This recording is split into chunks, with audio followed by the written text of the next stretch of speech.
नमस्कार दोस्तों, स्वागत है आप सभी का एक बार फिर से brain booster reasoning by Shash YouTube channel पर। मैं शशांक स्वागत करता हूं आप सभी का आज के इस नए सेशन में, जो कि पजल और सिटिंग अरेंजमेंट का रहने वाला है। राइट, जैसे कि आप सभी को पता है कि आईबीपीएस पीओ के एग्जाम टाइम के दौरान हम लोगों ने प्रॉपर 4 पजल की सीरीज हमने स्टार्ट कर दी। डेली 4 पजल करते थे टिल द एग्जामिनेशन, और काफी लोगों को वो बेनिफिशियल भी साबित हुई होगी एग्जाम में।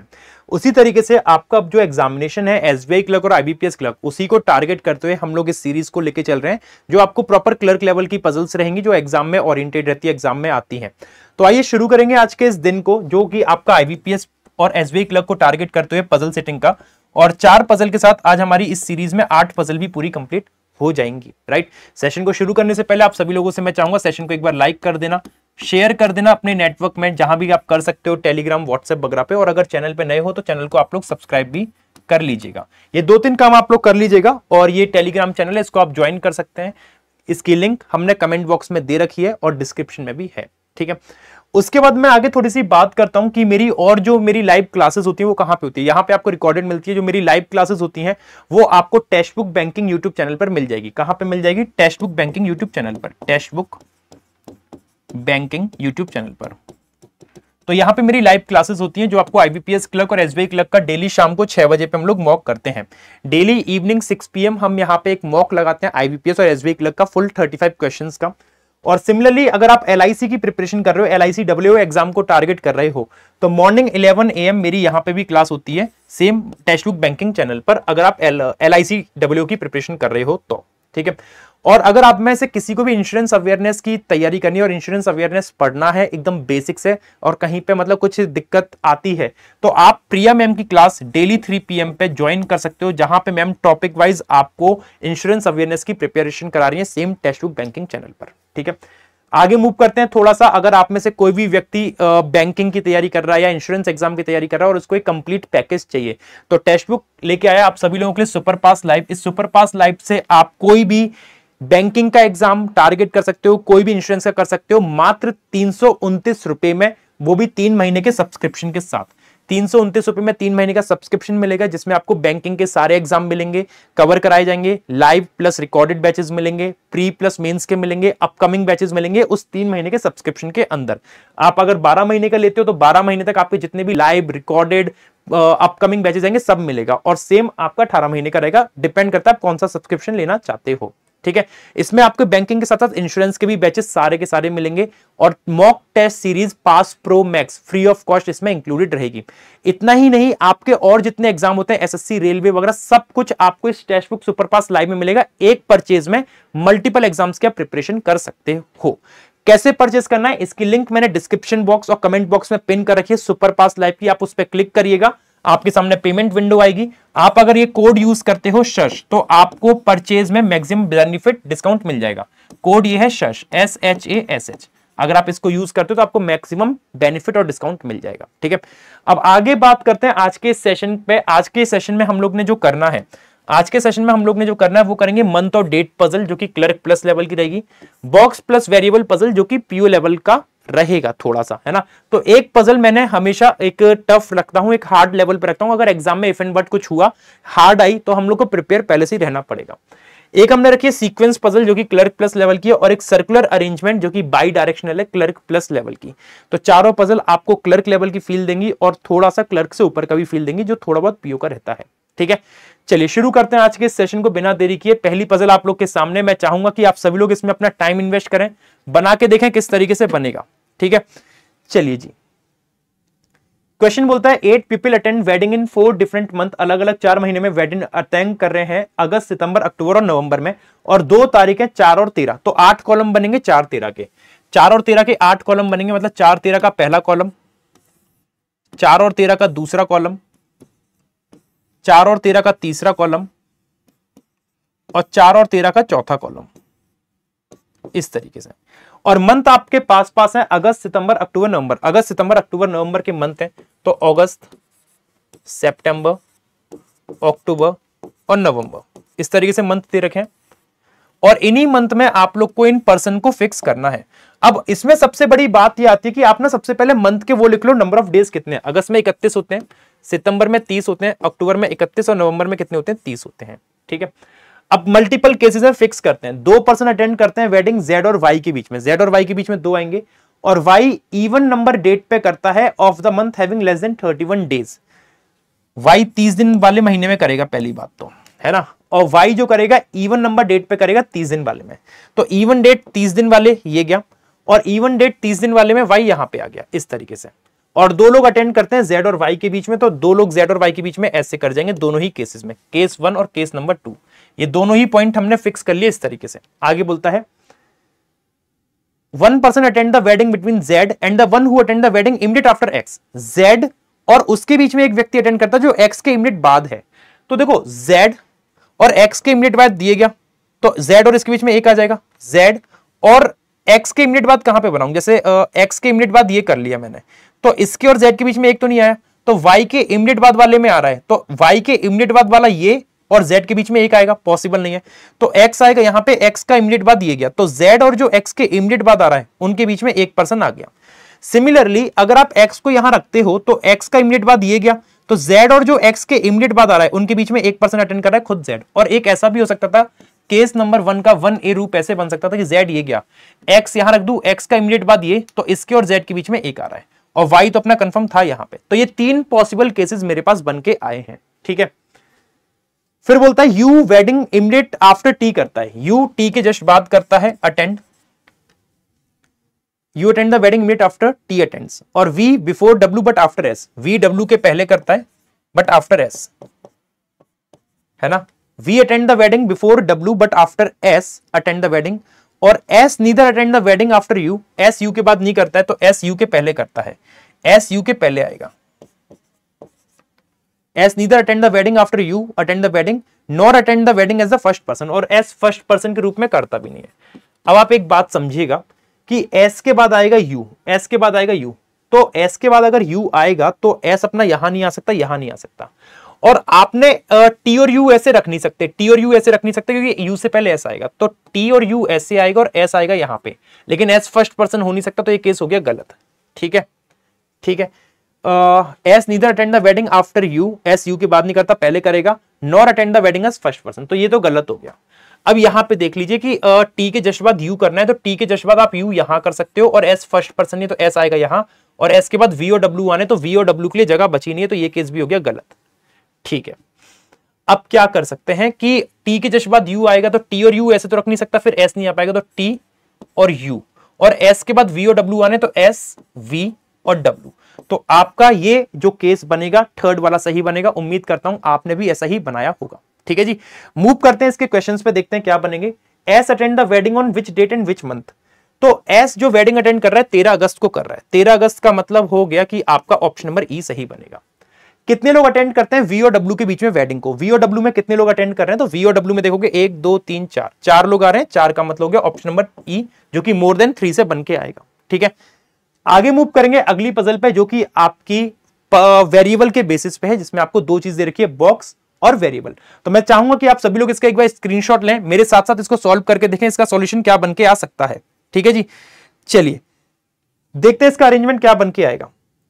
8 बॉक्सेस हैं, एक दूसरे के ऊपर रखे गए हैं, सभी बॉक्स में अलग अलग ड्राई फ्रूट्स हैं, cashew, almond, apricot, raisin and so on. 4 boxes are kept between the box which contain raisin and almond, almond और रेजिन के बीच में 4 डब्बे आएंगे। तो रेजिन अगर ये गया तो 1 2 3 4, रेजिन एलिमेंट में 4 का गैप आ गया। और कौन ऊपर नीचे ऐसा बोला है क्या? ऐसा कुछ भी नहीं बोला है, लेकिन दोनों में से कोई भी ऊपर नीचे हो सकता है। तो एलिमेंट्स अपना यहां भी आ सकता है, और 1 2 3 4 रेजिन्स अपना यहां भी आ सकता है, ठीक है। Hazelnut immediate below the box almond, hazelnut almond के जस्ट नीचे आएगा, तो हेजलनट अपना यहां पे आ गया, और हेजलनट अपना जस्ट नीचे आ गया एलमंड के, ठीक है। Apricot does not cap in box number 5, अच्छा, numbered from 1 to 8 starting from the top most, अच्छा टॉप मोस्ट से स्टार्ट कर रहा है, 1 2 3 4 5 6 7 8, 1 2 3 4 5 6 7 8, और आपको बोला है कि जैसे बॉक्स अमूमन बॉटम से स्टार्ट करता है 1 से 8, इसने टॉप से कराया 1 to 8, ठीक है, टॉप से कराया 1 to 8, और बोलता है कि जो box contain apricot does not cap in box number 5, apricot box number 5 में नहीं आएगा, तो 5 नंबर पे एप्रिकॉट नहीं आएगा, ठीक है जी। अच्छा सिंगल वेरिएबल है क्या ये भी? अच्छा सिंगल वेरिएबल है, मुझे लगा था डबल वेरिएबल है। डबल वेरिएबल नहीं है, सिंगल वेरिएबल है ये। ओके, डबल वेरिएबल नहीं है, सिंगल वेरिएबल है। एप्रिकोट डजंट, ठीक है। कैश्यू इमीडिएट अबव है एप्रिकोट के, कैश्यू इमीडिएट अबव है एप्रिकोट के, ठीक है। कैश्यू जस्ट पहले आ जाएगा एप्रिकोट के।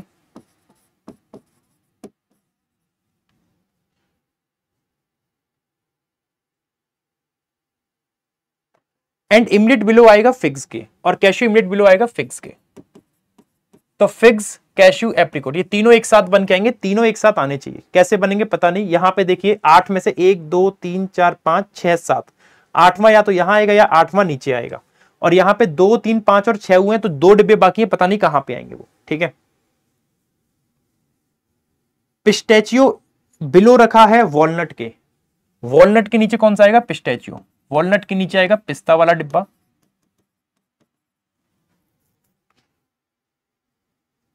पिस्ता नीचे है वॉलनट के। And not kept adjacent to the box which contain figs, और पिस्ता फिग्स के पास रखा नहीं है। तो पिस्ता और फिग एक दूसरे के नेबर नहीं बनेंगे, पिस्ता और फिग एक दूसरे के नेबर नहीं बनेंगे। Number of boxes above the box which contain figs is 1 more. Fig के ऊपर जो डिब्बे है ना वो एक ज्यादा है, फिग के ऊपर जो डिब्बे है ना वो एक ज्यादा, मतलब n+1 है। किसके कंपैरिजन में एक ज्यादा है? 1 more than the number of boxes below the box which contain apricot, apricot के नीचे वाले से।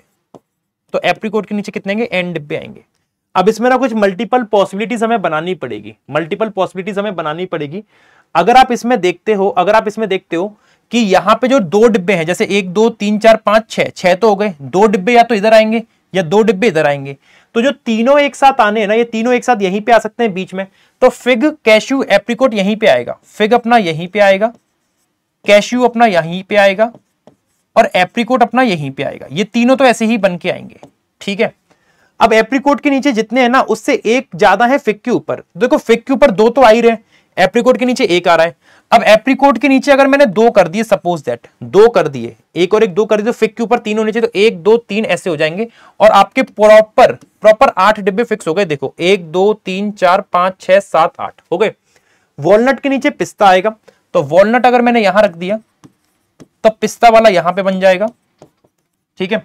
और आपको बोला गया था पिस्ता और फिग साथ में नहीं है, पिस्ता और फिग साथ में नहीं आ रहा, ये वाला केस आपका सही। अच्छा 5वें नंबर पे एप्रिकोट नहीं आएगा, तो 1 2 3 4 5 6, छठे पे आ रहा है एप्रिकोट टॉप से, तो ये आपका सही अरेंजमेंट है। तो आपका अरेंजमेंट सही ऐसा बन के आएगा। क्योंकि इसमें टाइम लगता, इसमें पॉसिबिलिटी और बनती, तो मैंने इसको भी होल्ड पे रखा और पहले ये बनाया। और एग्जाम में यही अप्रोच सब यूज भी करते हैं कि जो पहले बन रहा है पहले उसी को बना लो, rather than solving that puzzle जिसमें टाइम और लग रहा है। तो इसमें हमारी सारी कंडीशन भी मैच हो रही है, सब कुछ फिक्स हो रहा है। पिस्ता फिग के पास नहीं आ रहा है, एप्रिकोट के नीचे जितने हैं उससे एक ज्यादा फिग के ऊपर है। पिस्ता एप्रिकोट के नीचे 2, फिग के ऊपर 3, 5वें पे एप्रिकोट आएगा नहीं, 4 5 सॉरी 3 4 5 6, छठे पे आ रहा है। तो ये आपका अरेंजमेंट सही बनेगा। क्वेश्चन देखते हैं क्या है। क्वेश्चन कहता है कितने बॉक्स बिटवीन में आएंगे हेजलनट और रेजिन के। हेजलनट और रेजिन के बीच में कितने आ रहे हैं? 1 2 3, 3 डिब्बे आ रहे हैं, आंसर आएगा 3। फिर बोलता है कौन सा बॉक्स इमीडिएट अबव है एलमंड के। एलमंड के जस्ट ऊपर कौन है? तो एलमंड के जस्ट ऊपर अगर आप देखोगे वॉलनट आ रहा है, तो आंसर हो जाएगा वॉलनट, मतलब ऑप्शन नंबर डी। क्लियर है मामला? आगे चलते हैं नेक्स्ट पजल की ओर। अगली पजल आपके सामने ये है जो कि आपकी सीक्वेंस विश पजल है, जिसमें 9 पर्सन है, एक सीक्वेंस ऑर्डर में खड़े हुए हैं। देखते हैं कैसे अरेंज कर सकते हैं। 9 लोग RST UV WXYZ are standing in a queue one after another. It is assume that no other person standing in the queue, मतलब एक दूसरे के बाद खड़े हैं। T 4 पर्सन बाद में है X के, तो X के 4 पर्सन बाद 1 2 3 4, T ऐसे आ गया। 1 पर्सन आएगा X और R में, तो X और R में एक व्यक्ति या तो ऐसे आ सकता है या X और R में एक व्यक्ति ऐसे आ सकता है। X और T में 3 आने थे, तो X और T में 3 आ गए इस तरीके से, ठीक है, ठीक है। X और R में एक भी बन गया। Y इमीडिएट बिफोर आएगा R के, तो Y इमीडिएट बिफोर हो गया R के दोनों ही केस में, ठीक है। 3 पर्सन आएंगे Y और S में। अब देखो Y और S में 3 आएंगे, 9 में से ऊपर तो जा नहीं सकता कि ज्यादा हो जाएंगे, तो 1 2 3, Y और S में 3 ऐसे आ गई। और इसमें क्या होगा कि एक जैसे इसमें ये क्या हो गया, T 4 पर्सन बाद है X के, तो सही है। तो Y और S में जो 3 आने हैं ना, 3 पर्सन स्टैंड बिटवीन Y और S, तो 1 2 3, S यहां भी आ सकता है, या फिर X ये गया तो 1 2 3, Y और S में 3 ऐसे भी आ सकता है। Y के बाद R और एक छोड़ के T, तो केस 2 2A और 1, ये 3 मल्टीपल पॉसिबिलिटीज मेरे पास मौजूद है, ठीक है। अब जितने लोग एस और टी में उतने एक्स और जेड में है, ये बोल रहा है जितने लोग एच टी में है उतने एक्स जेड में है। एच टी में 2 है तो एक्स जेड में 2 आएगा, 1 2 नहीं बन सकता, 1 2 जेड आएगा यहां पे। एच टी में 0 है तो एक्स और जेड में 0 ऐसे बनेगा। और एस और टी में देखो बहुत सारे आ रहे हैं, कितने आ रहे हैं, 3 4 5 6, तो एक्स और जेड में 6 बनाओगे ना तो 9 से ज्यादा ही हो जाएंगे, 9 से ज्यादा हो जाएंगे। क्यों? क्योंकि यहां पे देखो 3 4 5 6 7 8, 8 हो गए, नवा यहां लाओ या यहां लाओ, 6 लोग तो आ नहीं पाएंगे, मैक्सिमम हो जाएगा, तो ये क्या हो जाएगा, गलत हो जाएगा, क्योंकि यहां पे 9 से ज्यादा लोग बैठ जाएंगे। फिर बोलता है V और Z एडजेसेंट है एक दूसरे के, V और Z एडजेसेंट है तो V अपना यहां आएगा और इस केस में V और Z यहां पे आएगा। तो यहां पे 3 4 5 6 7 8 और यहां पे 3 4 5 6 7 8, नवा पर्सन कहां पे बनेगा देखते हैं इस लाइन के बाद। U before V, U V के पहले बट आफ्टर W, तो W U और V बन के आएगा। तो W कंफर्म यहां आएगा, U कंफर्म यहां आएगा और ये पूरे 9 लोग फिक्स हो गए W U V। और यहां पे देखिए WUV नहीं बन सकता क्योंकि V के पहले कम से कम 2 चाहिए, तो ये 10 लोग हो जाएंगे, तो ये गलत हो गया। तो उम्मीद करता हूं आपने भी सेम ऐसा ही अरेंजमेंट बनाया होगा। ठीक है, आगे चलते हैं अगले क्वेश्चन की ओर। अगला क्वेश्चन, अच्छा पहले इसके क्वेश्चन है कितने लोग T और X के बीच में खड़े हैं। तो T और X के बीच में 1 2 3 लोग आ रहे हैं, 3 का मतलब हो गया ऑप्शन नंबर सी। और जितने लोग जिसके पहले हैं उतने लोग S और किसके बीच में हैं। तो ऑप्शन से देखो S और T के बीच में कितने आ रहे हैं, S और T के बीच में आ रहे हैं 2, तो क्या R के पहले 2 हैं, हाँ है, लेकिन ऑप्शन में R नहीं है। Z के पहले कितने आ रहे हैं, Z के पहले आ रहे हैं भाई, Z के पहले छोड़ो, Z के बाद देख लो 1, Z के बाद 1 है, तो S और Z में 1 आएगा या S और U में 1 आएगा, तो ये भी गलत है। R के पहले कितने आ रहे हैं, R के पहले 2 आ रहे हैं, तो HT या फिर SR, HT या SR, तो ये भी गलत है। W के पहले कितने आ रहे हैं भाई, W के पहले आ रहे हैं आपके 0, तो S और किसके बीच में 0 आएगा, SV या SX, तो SV और SX मतलब option number D is the right answer. Clear है सभी को। चलिए आखिरी पजल आप सभी के सामने ये गई जो कि 7% सर्कुलर टेबल का है, बाई डायरेक्शनल अरेंजमेंट है। देखते हैं अरेंजमेंट क्या बनेगा, सब लोग इसको ट्राई करिए, सब लोग इसको ट्राई करिए, मेरे साथ साथ स्क्रीनशॉट ले लीजिएगा और बनाइएगा। क्वेश्चन में आपको बोला है 7% आर स्टैंडिंग, कुछ लोग हैं 7 लोग हैं एक सर्कुलर टेबल में बैठे हैं, कुछ लोग सेंटर देख रहे हैं, कुछ लोग आउटसाइड ऑफ द सेंटर है। तो 7 लोगों को सर्कल में ऐसे बिठा दो, 1 2 3 4 5 6, 7वां पर्सन रैंडमली यहां ले लो या कहीं भी ले सकते हो, 1 2 3 4 5 6 7। ठीक है, आइए देखते हैं क्या बनेगा। Q और P इमीडिएट लेफ्ट में है एक दूसरे के, तो Q को अगर इनसाइड कराया तो Q का इमीडिएट लेफ्ट ये बनेगा, और P को आउटसाइड कराया तो P का इमीडिएट लेफ्ट ये बनेगा। ऐसा भी हो सकता था कि Q आउटसाइड कर जाए तो Q का इमीडिएट लेफ्ट ये बनेगा और P का इमीडिएट लेफ्ट ऐसे बनेगा, तो Q और P एक दूसरे के इमीडिएट लेफ्ट में बन गए। ठीक है, N 2 राइट में आएगा P के, तो आउटसाइड कर रहा है तो राइट 1 2 N यहां जाएगा, इनसाइड कर रहा है 1 2 N अपना यहां आएगा। ठीक है, 2 लोग बैठे हैं H और N के बीच में, तो ऐसे तो 2 लोग आएंगे नहीं, तो 1 2 H यहां आएगा, और इस केस में क्या होगा 1 2 H नहीं आएगा, 1 2 H आ जाएगा यहां पे, H और N में 2 हो गए। K 3 लेफ्ट में है OK, K 3 लेफ्ट में OK, तो इसका मतलब K और O में 2 का गैप आएगा और K 3 लेफ्ट में आएगा OK, तो 2 का गैप आने का मतलब क्या होगा, O को यहां रखूंगा 1 2 K, या फिर और कैसे बन सकता है, ऐसे ही बन सकता है K और O केवल यहां आ सकते हैं, 2 का गैप यहीं दिख रहा है और कहीं नहीं दिख रहा, यहां से देखूंगा तो नहीं बन पाएगा, तो यही बन सकता है K और O में से कोई एक यहां आ सकता है या K और O में से कोई एक यहां आ सकता है। और एक कौन बचा है पता नहीं, कौन बचा है अपना B, क्योंकि बोला है B फेस अपोजिट डायरेक्शन, तो B अपना यहां जाएगा। अच्छा, इसमें K और O में 2 लोग का गैप कैसे आएगा, आप देखिए K और O में 2 लोग का गैप ऐसे आएगा, KO और KO। ठीक है, यहां रखूंगा तो बन नहीं पाएगा, एक बचा B आ जाएगा यहां पे। अब K 3 लेफ्ट में OK, O आउटसाइड करेगा तो K 3 लेफ्ट, और O इनसाइड करेगा तो K 3 लेफ्ट। सिमिलर केस यहां भी बन सकता है, इनसाइड आउटसाइड के अकॉर्डिंग, पता नहीं है कैसे आएगा। ठीक है, फिर बोलता है O who is not an immediate neighbour of P, O neighbour नहीं है P का, K 3 लेफ्ट में है OK और O नेबर नहीं है P का।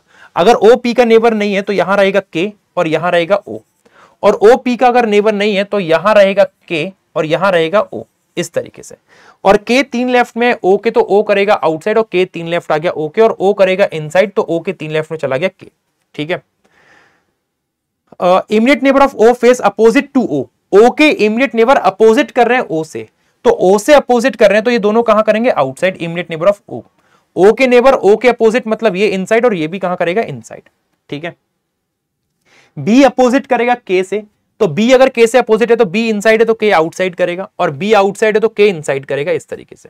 ठीक है, immediate neighbour of B face opposite to each other, B के इमीडिएट नेबर एक दूसरे से अपोजिट कर रहे हैं, बी के इमीडिएट नेबर एक दूसरे से अपोजिट, तो ये आउटसाइड है तो ये इनसाइड, और बी का ये इनसाइड है तो ये कहां करेगा आउटसाइड, इनसाइड आउटसाइड एक दूसरे से अपोजिट कर रहे हैं बी के इमीडिएट नेबर।